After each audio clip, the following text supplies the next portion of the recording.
আসসালামু আলাইকুম গাইস, কেমন আছেন সবাই? আবারও নতুন একটি ভিডিও নিয়ে আপনাদের মাঝে হাজির হয়ে গেলাম। আজকে যাইতেছি সকাল সকাল মজদই টেনিসের ওয়ার্ল্ড কাপ খেলা দেখতে।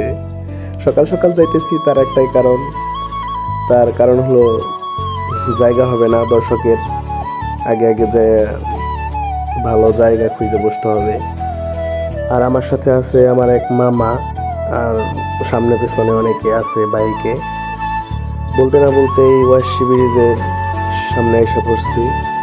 আর রাস্তার ভিউটা চারপাশে অনেকটা সুন্দর দেখা যাচ্ছে, সবুজের সমারোহ বলতে পারেন।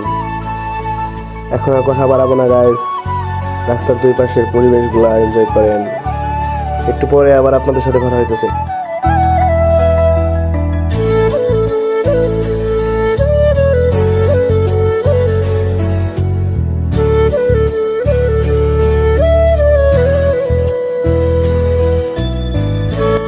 বলতে না বলতেই গেটের সামনে এসে পড়ছি।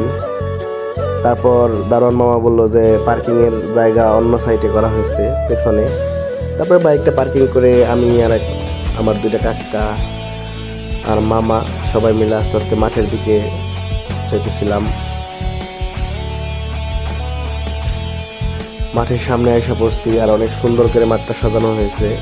টেনিসের বাংলাদেশের মধ্যে সব থেকে বেশি জাঁকজমকভাবে এই খেলাটির আয়োজন করা হয়।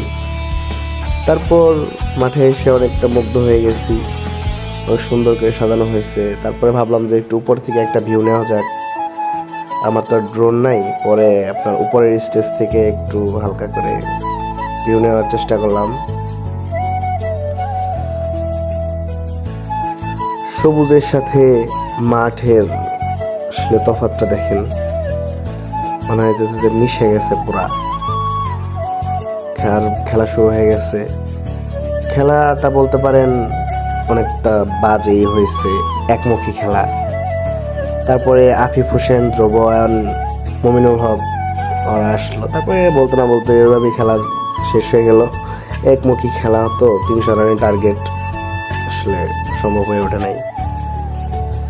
ওই যে আফিফ হোসেন, ধ্রুবয়ান, মমিনুল হক ওদের সাথে দেখা সাক্ষাৎ করলাম। হয়তো কথাবার্তা হয় নাই, কিন্তু সামনে থেকে দেখলাম, ভালোই লাগলো। তারপর কথা না বাড়িয়ে বাইকটা পার্কিং থেকে নিয়ে আমরা আস্তে আস্তে বাড়ির দিকে রওনা দিয়ে দিলাম।